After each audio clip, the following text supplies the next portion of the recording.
VD Satheesan തുറന്നുവിട്ട ഒരു ഭൂതമുണ്ട്, deal എന്നുള്ളത്. തെരഞ്ഞെടുപ്പിലെ ഡീൽ നടന്നു എന്നുള്ളത്. എന്നിട്ട് അദ്ദേഹം അത് പറയുന്നു, എവിടെ വെച്ച് ചർച്ച നടന്നെന്ന് പോലും, മസ്കറ്റ് ഹോട്ടലിലെ കാര്യം പോലും പറയുന്നുണ്ട്. 1-ാം നമ്പർ കാർ അവിടെ ചെന്നെന്നും അവിടെ ചെന്ന് ഇറങ്ങി അവിടെ BJP നേതാക്കളുമായിട്ട് അവിടെ ചർച്ച ഉണ്ടായിരുന്നെന്നും ഒക്കെ പറയുന്നുണ്ട്. അതിങ്ങനെ പറയുന്നതാണ് കേട്ടത്. അദ്ദേഹം വാർത്താലേഖകരോട്, മാധ്യമങ്ങളോട് സംസാരിക്കുന്നത് കേട്ടതാണ്. എന്തോന്നോ ആവട്ടെ, പറഞ്ഞത് എന്താ അറിയോ, പാലക്കാട് അവിടെ മത്സരിക്കുന്നത് ഇപ്പോൾ പിഷാരടിയാണ് UDF വേണ്ടി മത്സരിക്കുന്നത്. ശോഭാ സുരേന്ദ്രനാണ് BJPയുടെ സ്ഥാനാർത്ഥി. അവിടെ വളരെ ദുർബലനായ ഒരു സ്ഥാനാർത്ഥിയെ മനഃപൂർവ്വമായിട്ട് നിർത്തി കൊടുത്തു CPM എന്ന് ഒരാക്ഷേപം ഉന്നയിക്കുന്നുണ്ട്. അതിൻ്റെ കാരണം, ഒരു വ്യവസായിയെ സ്ഥാനാർത്ഥി എന്ന് പറഞ്ഞാൽ CPM കാരനല്ല, അങ്ങനെയുള്ള ഒരാളെ അവിടെ കൊണ്ടുവന്ന് നിർത്തി കൊടുത്തിട്ടുണ്ട്. അപ്പോൾ എന്ന് പറഞ്ഞു കഴിഞ്ഞാൽ ഈ അയാൾ വോട്ടൊന്നും പിടിക്കുകയല്ല, ഇതൊരു ഡീലാണ് എന്ന് പറഞ്ഞു. അത് ഒരു സ്ഥലത്തിൻ്റെ, ഒരു മണ്ഡലത്തിൻ്റെ കാര്യം ആദ്യം പറഞ്ഞത്, പിന്നെ മഞ്ചേശ്വരത്തെ കാര്യം പറഞ്ഞു, കാസർഗോഡെ കാര്യം പറഞ്ഞു, കോന്നിയിലെ കാര്യം പറയുന്നു. അപ്പോൾ ഇങ്ങനെയുള്ള സ്ഥലങ്ങളിലൊക്കെ ഉള്ള കാര്യങ്ങളെല്ലാം ഇതിവിടെ എല്ലാം ഡീലുണ്ട്. എന്നിട്ട് അത് പറഞ്ഞേക്കുന്നത്, അദ്ദേഹം പറഞ്ഞത് 10 മണ്ഡലങ്ങളിൽ ഈ ഡീലുണ്ട്. അത് അങ്ങോട്ട് പരസ്പരം അവരങ്ങോട്ടും ഇങ്ങോട്ടും സഹായിക്കാൻ വേണ്ടി ഉള്ളൊരു ഡീലാണ്, ആ രീതിയിലുള്ളത് ഉണ്ടെന്ന് പറയുന്നു. ഇനി ഇതൊക്കെ രഹസ്യമായിട്ട് നടക്കുന്ന കാര്യങ്ങളാണ്, ഇതൊന്നും പരസ്യമായിട്ടൊന്നും പറയാൻ പറ്റില്ല, ഇത് ഊഹിക്കാനേ പറ്റുള്ളൂ. പക്ഷേ നമ്മൾ നോക്കുമ്പോൾ കാണേണ്ട ഒരു കാര്യം, വളരെ കാര്യക്ഷമമായിട്ട് മത്സരിക്കേണ്ട ഇങ്ങനെയുള്ള സ്ഥലങ്ങളിലൊക്കെ ദുർബലരായ സ്ഥാനാർത്ഥികളെ CPM നിർത്തുക എന്ന് പറയുന്നത് സാധാരണഗതി നമുക്ക് വിശ്വസിക്കാൻ പറ്റുന്ന ഒരു കാര്യമല്ല. പക്ഷേ ആ രീതിയിൽ ഇപ്പോൾ വിശ്വസിക്കേണ്ട ഗതികേട് വന്നേക്കാണ്. ആ രീതിയിലാണ് ഇപ്പോൾ കാര്യങ്ങൾ പോയിക്കൊണ്ടിരിക്കുന്നത്. ഇനി അത് പോയിക്കോട്ടെ. ഏതായാലും ഇതുപോലെ തന്നെ വിമതരുടെ ശല്യം പല ഭാഗങ്ങളിലും ഉണ്ടായിരുന്നു. വിമതരുടെ ശല്യം ഉണ്ടായിരുന്നത് യഥാർത്ഥത്തിൽ ഉള്ള ഒരു മണ്ഡലം എന്ന് പറയുന്നത് ഇപ്പോൾ പുനലൂരായിരുന്നു. അത് ഞാൻ ജനിച്ചു വളർന്ന സ്ഥലമായതുകൊണ്ട് എനിക്ക് പുനലൂരിനെ കുറിച്ച് നന്നായിട്ട് അറിയാം. പുനലൂർ മണ്ഡലത്തിൽ മത്സരിക്കുന്ന സ്ഥാനാർത്ഥി, അതായത് UDF സ്ഥാനാർത്ഥി എന്ന് പറയുന്ന ആൾ, അത് LDF സ്ഥാനാർത്ഥി CPIയിൽ അവിടെ മത്സരിക്കുന്ന ആ സ്ഥാനാർത്ഥി അവിടെ അധികം ആളുകൾക്ക് പുനലൂർ ഞാൻ ചോദിച്ചപ്പോൾ ഒരുപാട് പേർക്കും അറിയില്ല. UDF വേണ്ടി മത്സരിക്കുക എന്ന് പറയുന്നത് അവിടെ മുസ്ലിം ലീഗിന് കൊടുത്ത സീറ്റാണ്.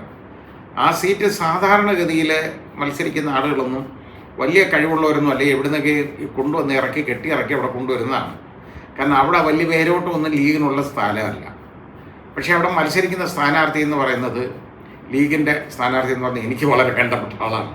കാരണം അത് പറയാതിരിക്കുന്ന നിവൃത്തിയില്ല, അത് ലീഗിൻ്റെ ബന്ധം കൊണ്ടൊന്നുമല്ല.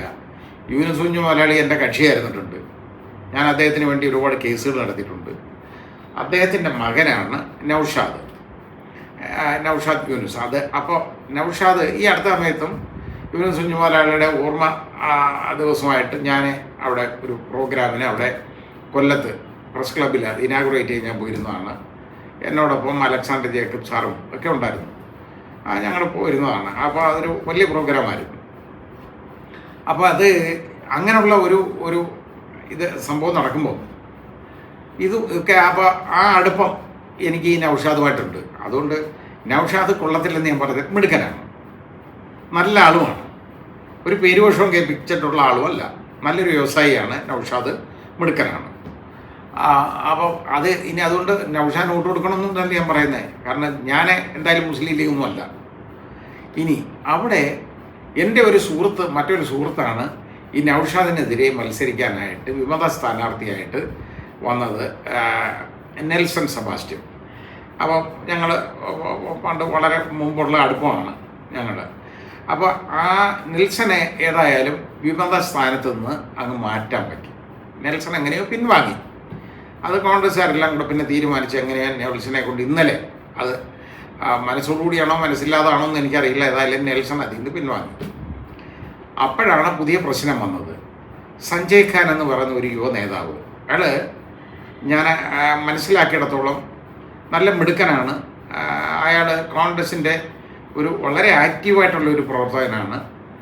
അയാളെ അവിടെ ഈ കോൺഗ്രസിനായിരുന്നു ആ സീറ്റെന്നുണ്ടെങ്കിൽ അവിടെ സ്ഥാനാർത്ഥിയാകാൻ പോലും ആക്കാൻ പോലും യഥാർത്ഥത്തിൽ കോൺഗ്രസ്സുകാർ തീരുമാനിച്ചിരുന്ന ആളാണെന്നുള്ളതാണ് ഞാൻ മനസ്സിലാക്കിയിട്ടുള്ളത്. ഏതായാലും അയാൾ പറഞ്ഞു, ഇവിടെ നിർത്തിയിരുന്ന സ്ഥാനാർത്ഥി നെൽസനെ കൊണ്ട് അത് വിഡ്രോ ചെയ്യിപ്പിച്ചു. അങ്ങനെ മത്സരിപ്പിച്ചല്ലോ. ഇത് KPCCയുടെ സെക്രട്ടറിയാണ്. അപ്പോൾ ശരി, അതുകൊണ്ട് ഞാൻ സഞ്ജയ് ഖാൻ പറഞ്ഞു, ഞാൻ അങ്ങ് മത്സരിക്കാൻ പോകും, ഞാൻ നാമനിർദ്ദേശ പത്രിക കൊടുക്കും, നോമിനേഷൻ കൊടുക്കും. കാരണം ഇത് കോൺഗ്രസിന് കിട്ടേണ്ട സീറ്റാണ്. ഇത് ലീഗിന് കൊടുത്ത് ഇങ്ങനെ സ്ഥാനാർത്ഥികളെ നിർത്തി തോൽപ്പിച്ചുകൊണ്ടിരിക്കുകയാണ് പതിവായിട്ട്. അതിനുവേണ്ടി അങ്ങനെ കൊടുക്കാനുള്ള ഒരു സീറ്റല്ല ഇത്. അപ്പം ഞങ്ങൾ കോൺഗ്രസ്സുകാർ ഒരുപാട് പേര് ഇവിടെ ഉള്ള സ്ഥലമാണ്. അപ്പോൾ അത് എന്നുള്ള രീതിയിൽ ഒരു വിമത സ്വരത്തിൽ വന്നു. അത് പ്രശ്നമായി. അയാൾ നല്ല ഉറപ്പോടുകൂടിയാണ് മനസ്സ് മാറാൻ നിൽക്കുകയായിരുന്നു. പക്ഷേ നമ്മുടെ KC വേണുഗോപാൽ, അദ്ദേഹം കോൺഗ്രസിൻ്റെ AICC സെക്രട്ടറിയാണ്. അദ്ദേഹം വന്നിട്ട് നേരിട്ട് വന്ന് കണ്ടു, സഞ്ജയ് ഖാൻ വന്ന് കണ്ട് ആയിട്ട് നേരിട്ട് സംസാരിച്ചു. അയാളെ കെട്ടിപ്പിടിച്ചിട്ട് പറഞ്ഞു, ഇത് വിട്ടുകളയണം, കോൺഗ്രസിനെതിരെ നമ്മുടെ പാർട്ടിക്ക് ദോഷമാണ്. കാരണം ഒരു UDF എന്നുള്ള നിലയ്ക്ക് പോകുമ്പോൾ മറ്റ് പാർട്ടികളുടെ കാര്യങ്ങൾ നമ്മൾ അംഗീകരിച്ചേ പറ്റുള്ളൂ.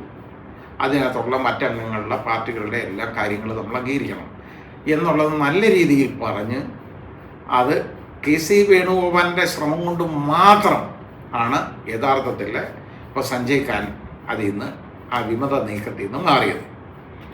അപ്പോൾ അങ്ങനെ അവിടെ വന്നേക്കുക. ഇനി അതുകൊണ്ട് UDFൻ്റെ കാൻഡിഡേറ്റ് ജയിക്കുമല്ലോ എനിക്ക് പറയാൻ അറിഞ്ഞൂടാ. പക്ഷേ LDFൻ്റെ കാൻഡിഡേറ്റിനെ കുറിച്ചും പറഞ്ഞു കേട്ടത്, ഞാൻ ഒരു പുനലൂർ, എനിക്ക് വേറെ 1-2 ആവശ്യമായിട്ട് എനിക്ക് അവിടെ 1-2 മീറ്റിങ്ങുകളൊക്കെ ഉണ്ട്, നാളെ അവിടെ പോകണം.